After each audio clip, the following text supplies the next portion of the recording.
A visionary person is someone who can assimilate the world around them and see a different world, a world that you might call a futuristic world, but ultimately I think it's someone who has the creative ability to unhook themselves of the things they see around them, the rules and the conventions, and to say, well, that's the world as it exists, but actually I see something else.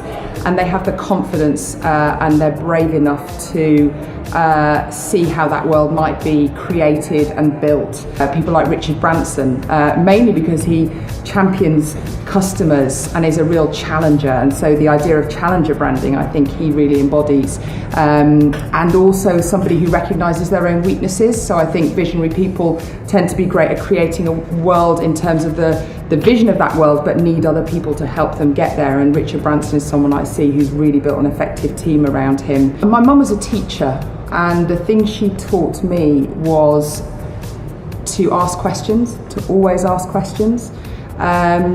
She was right from a young age. She said, don't be the one who's afraid to put their hand up, because you'll know in a class of 30 kids there'll be 28 kids who are thinking the question but too afraid to ask it, and 1 or 2 kids who ask the question.